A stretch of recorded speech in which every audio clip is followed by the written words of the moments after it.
El siguiente segmento tiene contenido o opinión.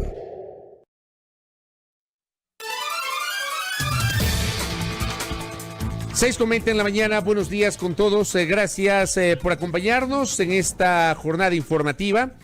Estamos iniciando una nueva semana de labores, lo hacemos con mucho ánimo, lo hacemos con mucha energía, más allá de que la situación es absolutamente complicada. Y hay muchísimo para comentar el día de hoy. Saludo a quienes ya se unen a nuestra sintonía. Ya tenemos nuestra habitual interesantísima visualización en nuestra transmisión de Facebook Live. Muchas gracias. Vayan sumándose, compartiendo con nosotros este espacio de noticias junto a su entorno, ¿no? Seguramente coincidirán o discreparán con nuestras opiniones, que no son más que eso, opiniones dentro de nuestro legítimo y siempre respetuoso ejercicio de la libertad de expresión.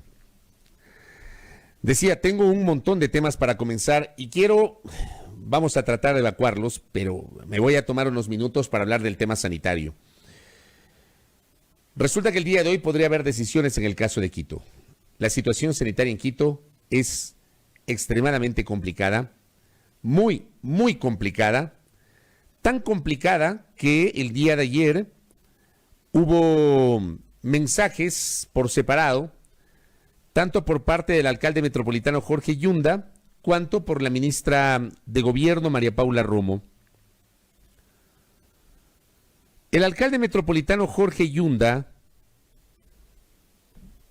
escribió lo siguiente el día sábado. Lamentablemente no estamos entendiendo el grave peligro al que estamos expuestos como ciudad. Los servicios sanitarios ya no dan más. Habrá que evaluar, tomar decisiones por más duras que sean. El alcalde metropolitano lo dijo hace 2 días. Habrá que tomar decisiones, habrá que evaluar, tomar decisiones por más duras que sean. Esto escribió el señor alcalde en el curso de la jornada del sábado. Anoche, la señora ministra de Gobierno, María Paula Romo, dio cuenta del siguiente tuit. Esta semana inicia julio, han transcurrido más de 100 días desde el inicio de la emergencia, pero no podemos descuidarnos. Mañana, o sea hoy, nos reuniremos con el alcalde de Quito y el ministro de Salud para revisar la situación de la capital y a partir de eso aprobar nuevas reglas del semáforo. Añadió la ministra en su tuit: las recomendaciones más importantes: uso de mascarilla, lavado de manos, desinfección de superficies, vigilar los síntomas en las ciudades, en la oficina, evitar aglomeraciones, en la familia, mayor cuidado a personas con vulnerabilidad. No habrá medida municipal ni gubernamental que sea suficiente si no está acompañada de responsabilidad individual y de la comunidad. En Quito, las zonas de mayor contagio coinciden con las demás casos de incumplimiento de las normas. Y postea la ministra unos mapas de calor que daba cuenta justamente de las zonas con el mayor número de contagios. La situación en cada cantón es distinta, la reactivación económica, productiva, laboral es indispensable. Debemos volver con prudencia y siguiendo los protocolos es posible, decía la ministra, quien además posteaba justamente una distribución de la situación del país. 4 cantones con semáforo en verde, 178 cantones con semáforo en amarillo, 39 cantones con semáforo en rojo. ¿Cómo hacemos para tratar de que la situación mejore o evolucione favorablemente si está ausente la corresponsabilidad de la autoridad y de los propios ciudadanos? Yo coincido plenamente con las autoridades, en este caso con la ministra, cuando dice que si los propios ciudadanos no ponemos de parte, la situación no va a mejorar. Por supuesto, es así. Pero yo también respetuosamente le digo a la ministra Romo que no es solo cuestión de los ciudadanos, sino también depende de lo que ustedes, autoridades, digan y hagan.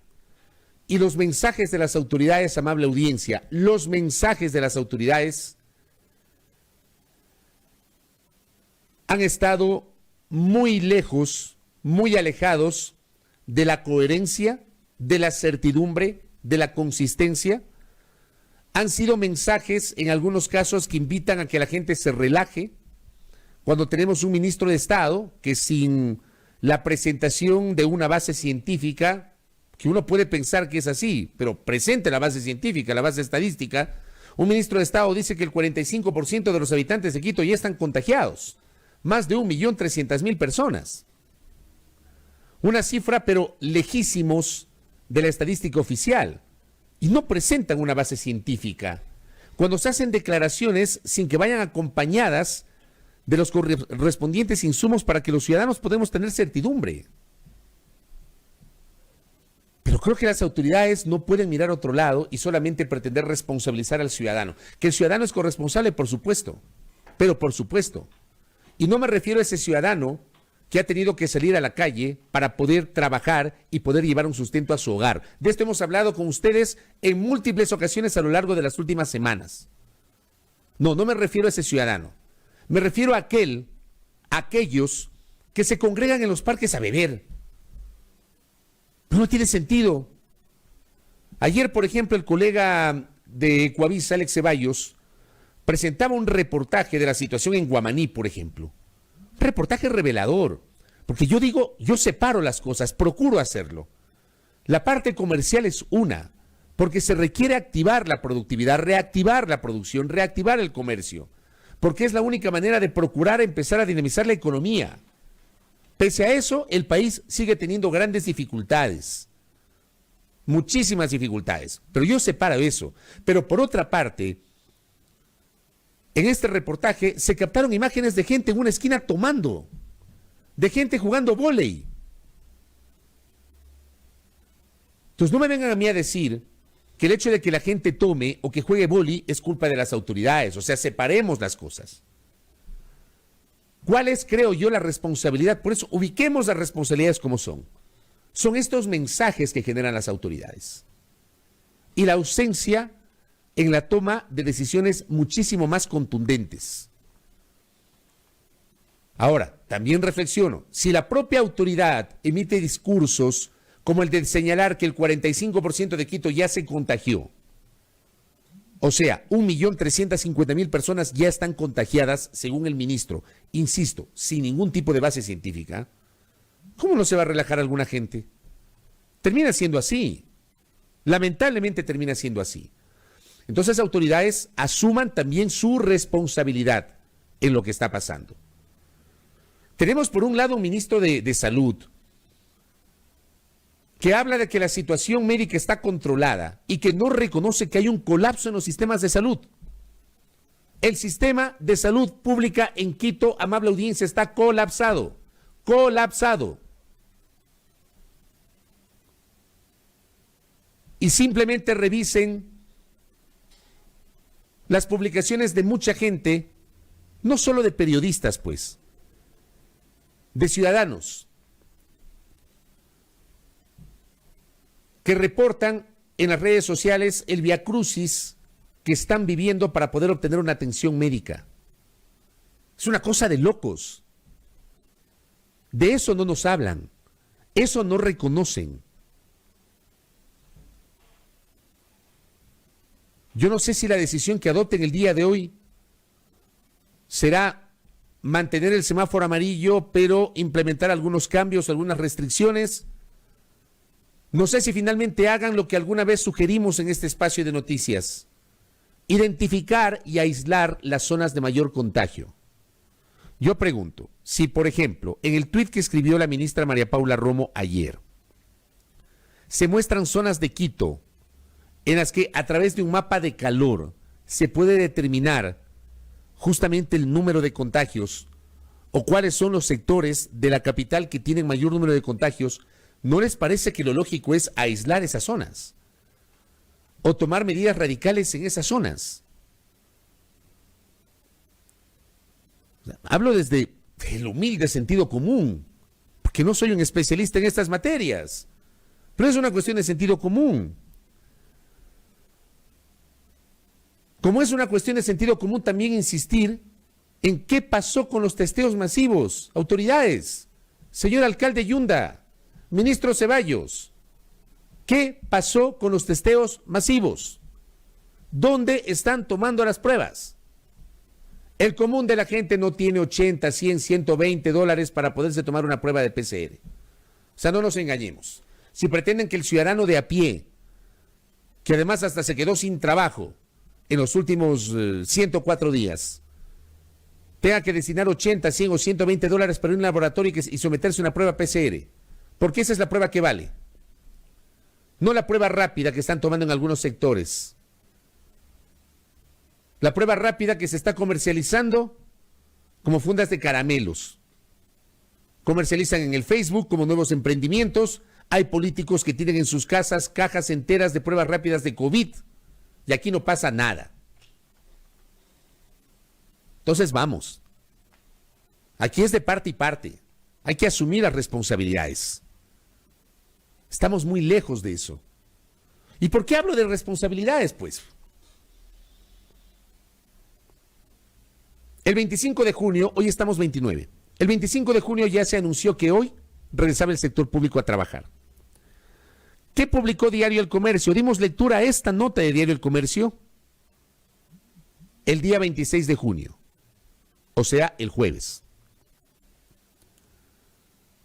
Decía la nota de Diario El Comercio, hablaba del desconfinamiento en las playas, que se va a iniciar en julio un plan piloto para reactivar las playas. Miren ustedes, estamos en tremenda situación, pero ya estamos hablando de la reactivación en las playas. De verdad que no entiendo, pero bueno, eso dicen las autoridades. Hablan justamente de la reactivación, del plan piloto, y de allí nos informan del retorno de los funcionarios públicos. Esto se dijo el miércoles, en el marco de una actividad en el ECU 911 en Quito. Esto se dijo el miércoles. Autoridades del gobierno esto dijeron el miércoles. El retorno de los funcionarios públicos a sus actividades de forma presencial y con el 50% de aforo. Este fue el anuncio del miércoles. No se inventó la prensa, no me lo inventé yo, no se lo inventó este noticiero, no se lo inventaron los ciudadanos. Anuncio de las autoridades. El día lunes 29 de junio, retorno a la actividad presencial con el 50% de aforo. Con una planificación por sectores y con horarios diferenciados en las instituciones.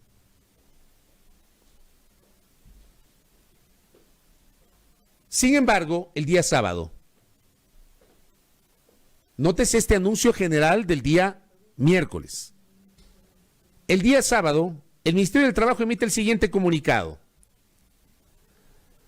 Con el objetivo de velar por la salud de los ciudadanos y en apego a las disposiciones del Comité de Operaciones de Emergencia Nacional COE, a partir del día lunes 29 de junio del 2020, o sea hoy, retornan a sus actividades laborales presenciales en el Distrito Metropolitano de Quito únicamente los servidores públicos de las instituciones establecidas en el artículo 225 de la Constitución que brinden atención al usuario y o que por la naturaleza de su actividad laboral no puedan acogerse al teletrabajo.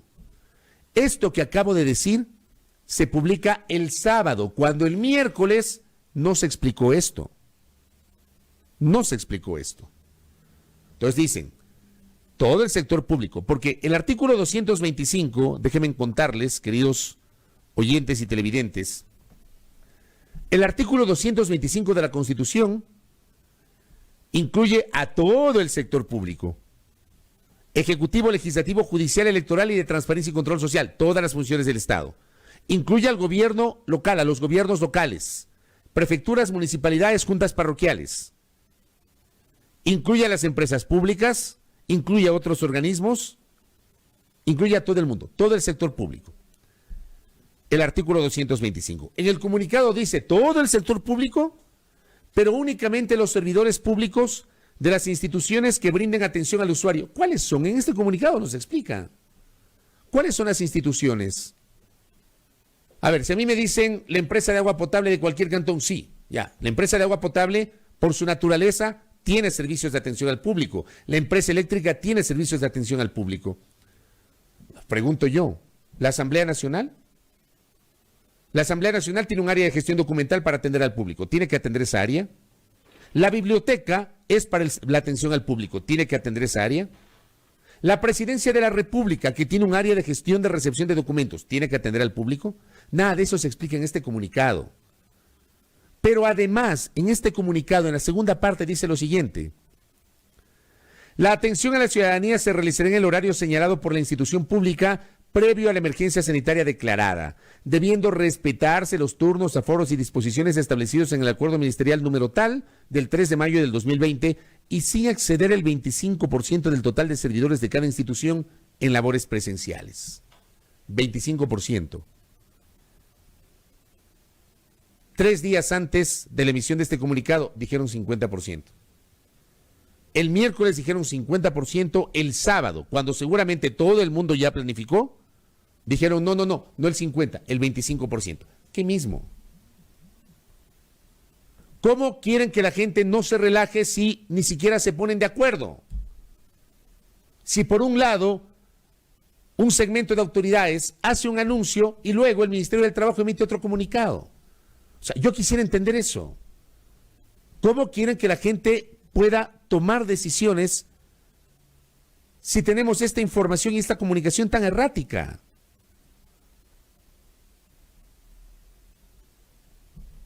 Yo al menos no lo termino de entender.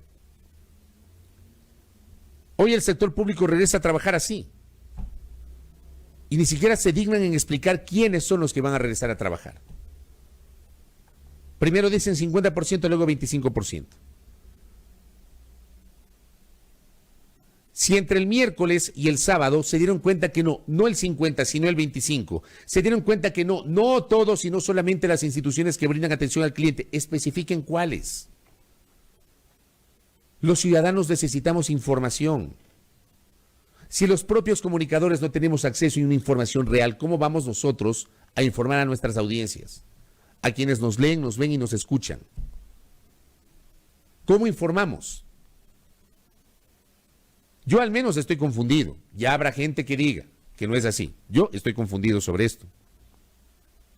Yo no lo terminé de entender. No lo termino de entender. Y por otra parte, sobre este mismo tema de la emergencia. Ayer el canal de televisión Ecuavisa se hace eco de una publicación totalmente reveladora de el sitio internacional de noticias denominado Financial Times, una de las publicaciones más prestigiosas a nivel planetario, el Financial Times. Este medio de origen británico ubica al Ecuador. Ojo con lo que voy a decir, que digo, no son datos menores. Hay que ponerle mucho ojo a este tipo de datos. Tampoco es invento de la prensa ecuatoriana. Es una publicación británica de mucho prestigio como The Financial Times. Ubica al Ecuador con la mayor tasa de muertes en exceso durante la pandemia del COVID-19. El Ecuador, según el Financial Times, con la mayor tasa de muertes en exceso en lo que va de la pandemia del COVID-19. Desde marzo hasta el 17 de junio, 21.500 fallecidos por encima del promedio histórico de decesos. 21.500 fallecidos en exceso. Eso da un promedio de 1.000 muertes por cada millón de habitantes. Y estas cifras, según esta publicación británica, difieren exponencialmente de la estadística oficial. Ayer domingo, en la estadística que presentan las autoridades del Ministerio de Salud, se cerró con 7.494 fallecidos entre confirmados y probables con COVID. 4.429 fallecidos confirmados con COVID, 3.065 probables. Y una publicación internacional nos dice que Ecuador reporta 21.500 fallecidos en exceso entre marzo y junio. Esa cifra no consta en la estadística oficial. Por eso, en reiteradas ocasiones, hemos insistido en el hecho de que las cifras oficiales que nos presentan no son las reales. Apenas sirven para eso, para la estadística, para tener una referencia. ¿Que nos corresponde difundir a los medios? Sí, nos corresponde difundir. ¿Que tienen credibilidad esas cifras? No, no tienen credibilidad esas cifras. Porque está claro que no corresponden a la realidad. Y no corresponden porque lamentablemente aquí en el Ecuador nunca se masificó la toma de pruebas para la detección del coronavirus COVID-19. Aquí nos relajamos. Gente que ya se sube una chiva, gente que en el Instagram o en el Facebook publican sus actividades del fin de semana, que en fiestas, que en parrilladas, que en celebraciones, que en reuniones. Aquí no ha pasado nada. Gente jugando vóley en cualquier sitio. Yo he visto hasta fotografías en otras ciudades, no sé en Quito, pero sí me consta en otras ciudades que hasta fútbol están jugando. Porque claro, hay zonas en las que es imposible que la autoridad pueda tener control. Hasta fútbol están jugando. Y miren el tema de Quito. Ahí vamos un poquito a revisar en cambio las cifras oficiales, porque no tenemos otro insumo. La situación de Quito, inclusive la que consta en las cifras oficiales, es alarmante. Miren ustedes, si lo que consta en la estadística oficial es alarmante, ¿se imaginan ustedes cómo será la realidad? Todavía mucho más grave. El 22 de junio, Quito tenía 5.646 casos y en apenas 6 días pasó a 6.261 casos, un aumento de 615 contagiados en menos de una semana. Pero la gente bebe, la gente pelotea, la gente juega fútbol, la gente se reúne en las esquinas, la gente sale a pasear.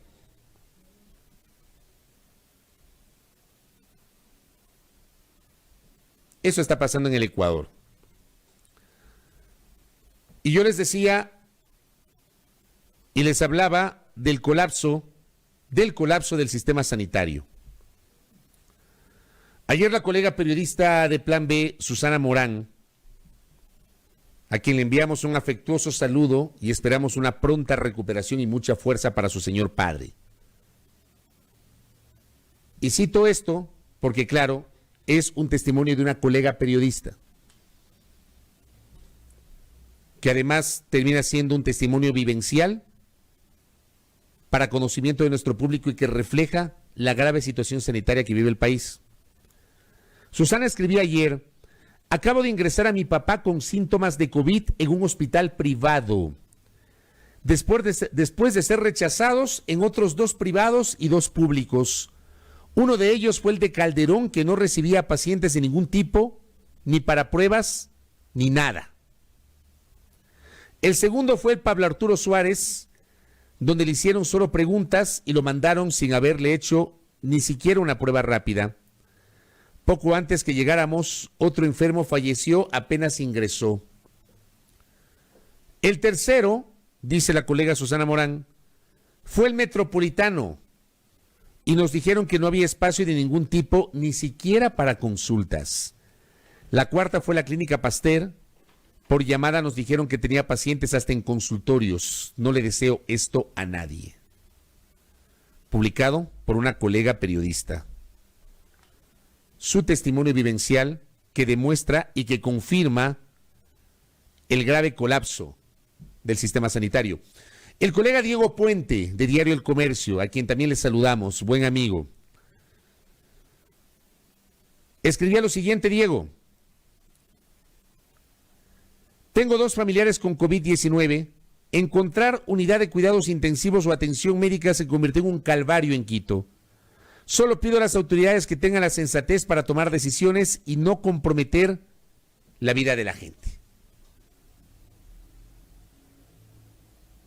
Yo me permito difundir estos tweets de los colegas que dan cuenta de la grave situación sanitaria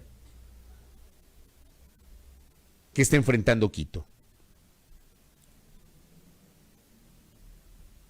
Yo no le encuentro sentido a lo que está pasando. A partir del hecho de que, por un lado, tenemos un sistema de salud colapsado. Vi ahí un mensaje que publicaba ahí con el rabito del ojo alcancé a ver un mensaje que publicaba alguien hace minutos que decía que en el sector privado también hay dificultades en la parte médica, y es así, los colegas confirman que hay dificultades en la parte médica, en los hospitales públicos y privados. Y así quieren abrir las playas.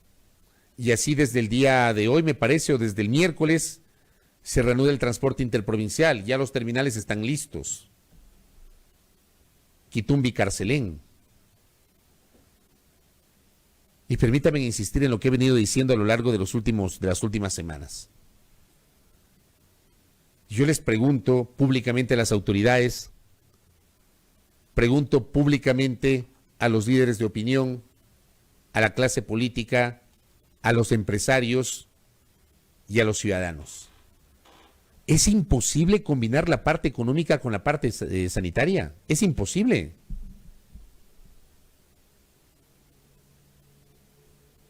Porque desde 2 semanas antes de la fecha del 3 de junio, hemos venido señalando en este espacio el nivel del relajamiento que se ha sentido en el país. Y el hecho de que mucha gente empezó solamente a hablar de la economía y no a hablar de la salud.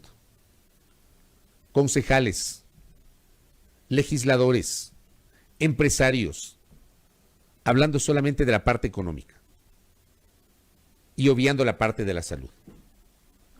¿Que la economía tiene que activarse? Sí, la economía necesita reactivarse. Este es un país con graves dificultades económicas. Este es un país que ha enfrentado una situación muy compleja. Este es un país a la que lamentablemente le han caído las 7 plagas en los últimos meses, junto a la crisis política derivada de la ausencia de decisiones contundentes por parte de las autoridades. Yo quiero insistir en lo que he venido señalando a lo largo del tiempo. ¿Que el Ecuador no estuvo preparado? No, no estuvo preparado, como ningún país estuvo preparado. En eso estamos clarísimos. Y lo hemos señalado aquí en reiteradas ocasiones. El Ecuador no estuvo preparado como no estuvo preparado ningún país del mundo. Sí. Pero la toma de decisiones a lo largo de la pandemia, muchas de esas decisiones han sido totalmente erráticas. Erráticas. Poco coherentes con la realidad. Si a mí me empiezan a hablar de un desconfinamiento en las playas, digo, las playas no pueden esperar un poquito más. Obviamente en las playas se requiere activar la economía, sí. Pero es el momento de abrir las playas. Pregunto, ¿es el momento? Hablemos de los testeos masivos, por favor. Vengo señalando casi a diario que los ciudadanos exijamos que las autoridades, por favor, generen testeos masivos. De esto poco o nada se habla. Esto va a ser materia de mucha discusión y hoy, como yo les decía, va a ser un día clave. Un día clave para la toma de decisiones. Gracias a Néstor Aguilera. ¿Qué me envía Néstor? Me envía el análisis actualizado de mortalidad por COVID-19 en el mundo, según la Universidad Johns Hopkins, y la ubicación del Ecuador en esa lista. Veamos cuál es la ubicación en esa lista. Mortalidad en los países más afectados. El estudio de la Johns Hopkins University. Para los 20 países actualmente más afectados por COVID-19 en todo el mundo, las barras en el cuadro a continuación muestran el número de muertes por cada 100 casos confirmados, tasa de letalidad observada, o por 100.000 habitantes. Esto representa la población general de un país, con ambos casos confirmados y personas sanas. Los países en la parte superior de esta cifra tienen la mayoría de las muertes proporcionalmente a sus casos o población de COVID-19, no necesariamente la mayoría de las muertes en general. Permítanme. ¿Cuáles son esos países? Reino Unido, México, Ecuador, Indonesia, Estados Unidos, Irán, Brasil, Egipto, Irak, Colombia, Perú. Ecuador, según este estudio, ocupa un honroso tercer puesto en esta estadística que devela el número de muertes por cada 100 casos confirmados o por cada 100,000 habitantes. Lo dice la Universidad Johns Hopkins. Una de las formas más importantes para medir la carga del COVID-19 es la mortalidad. Países de todo el mundo han reportado tasas de mortalidad de casos muy diferentes.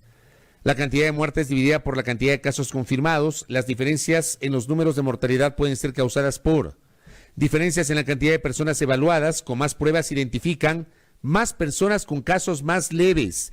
Esto reduce la relación de casos y letalidad. Por Dios, escuchen. Con más pruebas se identifican más personas con casos más leves. Esto reduce la relación de casos y letalidad. Testeos, testeos, testeos. ¿Dónde están los testeos? Demografía, por ejemplo. La mortalidad tiende a ser mayor en las poblaciones de mayor edad. Características del sistema de salud. Por ejemplo, la mortalidad puede aumentar a medida que los hospitales se abruman y tienen menos recursos. Lo que está pasando en Quito. En Quito no hay capacidad hospitalaria en este momento. Ya se desbordó, se desbordó. Así nos quieran vender otra idea, la capacidad hospitalaria en Quito está desbordada, desbordada. Ni Dios quiera que alguno de ustedes tenga que enfrentar esta situación. Está desbordado. Y otros factores, dice Johns Hopkins University, muchos de los cuales permanecen desconocidos. Esta página se actualizó por última vez ayer domingo, 29 de junio. Gracias al colega Néstor Aguilera, siempre tan generoso en compartirnos información. Gracias al doctor Gustavo Vimos. Abrazos, amigo. Hay que sumarle a esto que el fin de semana, nos dice Gustavo, la subsecretaria de Vigilancia del Ministerio de Salud fue despedida por proponer que se deben endurecer las medidas de control para evitar más contagios por COVID. ¡Qué horror! Si esto es cierto, qué horror. Colega Andrés Reliche nos dice, ¿y dónde están los insumos médicos? En el hospital Lucelena Arizmendi, en el sur de Quito, el personal médico se queja de que no tienen insumos para protección. Por otro lado, el gobierno dice que ha invertido $700 millones en emergencia. Nos muestran en la propaganda que reciben donaciones por montones. Entonces, si no tienen insumos, si no hay insumos en los hospitales, ¿hacia dónde va toda esa donación que nos llega desde el exterior? ¿Hacia dónde? ¿Dónde está? Gracias, Natalia. Acá también me escriben, ojo, nos están haciendo regresar a los servidores públicos que no tenemos nada que ver con servicio público. Ahí está, lo dicho. No es invento de este periodista. Lo dicho. El anuncio fue el miércoles. El miércoles dijeron que el sector público, el 50% del sector público debía regresar de modo presencial. Recién el sábado dicen, no el 50, el 25%. No son todos, solamente los de atención al cliente. Aquí tengo un testimonio de una persona que me escribe, que es servidora pública y me dice, yo no tengo nada que ver con el servicio, con la atención al público y me obligan a ir a trabajar. ¿Qué mismo? Pónganse de acuerdo. Yo no sé si es tan complicado ponerse de acuerdo, y generar un solo discurso para que no nos confundamos los ciudadanos.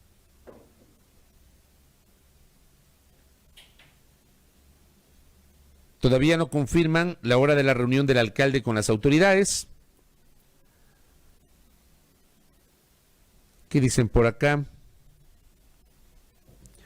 Don Carlos Alberto Morán nos dice, la situación de Santo Domingo, colapsado el hospital.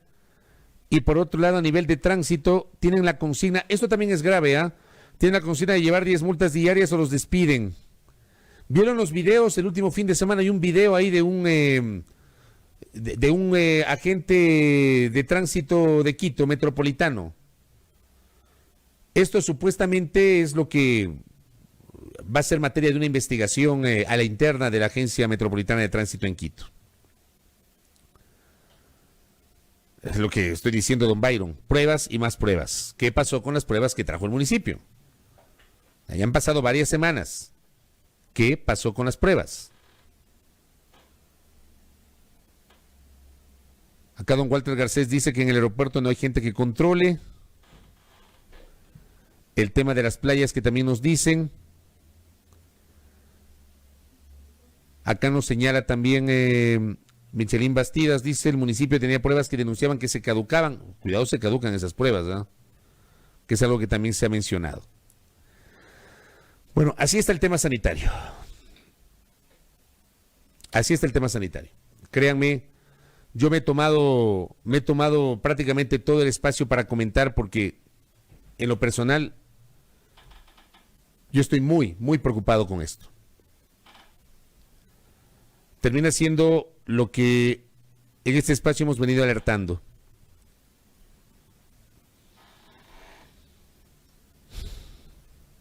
Acá también me envían otro dato.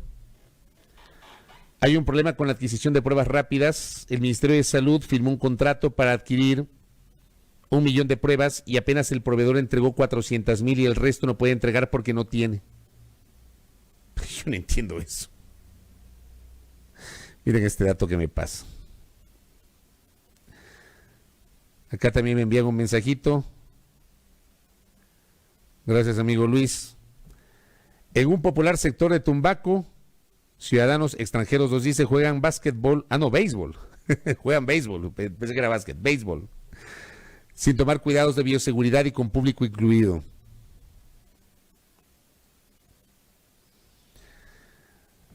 Acá también me envían lo siguiente.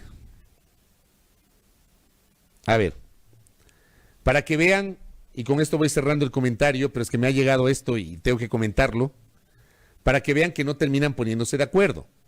El sábado, a ver, vamos más atrás. El miércoles dijeron el retorno del sector público presencial con el 50% de aforo. El sábado vino este comunicado del Ministerio de Trabajo que dice, no 50, sino 25%, y no todos, sino las instituciones públicas que tengan servicios de atención al cliente. Pero resulta que el jueves ya les habían distribuido a los funcionarios de la Presidencia de la República. Estimados colaboradores, desde el lunes 29 de junio los servidores públicos vuelven al trabajo presencial en Quito con una planificación de ingreso por sectores. Lo harán en un 50% del total de personal y en horario diferenciado para evitar aglomeraciones, según lo anunció el Comité de Operaciones COE Nacional. En Presidencia el horario será de 8:30 a 14:30 sin hora de almuerzo y se contará con el servicio de transporte institucional que hará su recorrido habitual desde este lunes 29 de junio. Eso fue distribuido el jueves. Ayer domingo les distribuyen el siguiente comunicado. Estimados colaboradores, este lunes 29 de julio solo ingresarán los servidores públicos de las instituciones que brinden atención al usuario y que por la naturaleza de su actividad laboral no pueden acogerse al teletrabajo según lo dispone el COE Nacional. La atención a la ciudadanía se realizará en el horario establecido por cada entidad pública previo a la emergencia sanitaria declarada, debiendo respetarse los turnos, aforos sin exceder el 25%. Ojo, en el anterior comunicado decía el 50%, sin exceder el 25%. En el caso de la presidencia, mañana, o sea hoy lunes, solo ingresará la Dirección de Atención Ciudadana. Si ven, no se ponen de acuerdo. Hacen unos anuncios y luego terminan a última hora generando otros. Acá también nos alertan. En el Ministerio de Salud existen muchas personas que no tienen trato directo con gente y están trabajando desde hace un mes. Les obligan a ir en los buses del Ministerio de Salud que ni siquiera los han desinfectado. El Coordinador Solar de Salud 1 y 4 personas más están contagiadas y ante esto se lo maneja con total normalidad. Se pretende manejar con total normalidad. A ver si tomamos nota de esto, ¿no? Que no es invento de quien les habla. Es interacción que tengo con algunos oyentes y además situaciones que han sido comunicadas a los propios servidores públicos. Generan confusiones con los anuncios, dicen y luego se desdicen y cuando se desdicen ni siquiera lo explican bien. Hay gente que en este momento está yendo a trabajar. Hay gente que ya a las 8 de la mañana tiene que estar en la oficina. ¿Qué van a hacer con esa gente si no tiene nada que ver con atención al público? ¿Se regresan? ¿Cómo lo van a hacer? No confundan a la gente y no nos confundan a los ciudadanos. 6:58.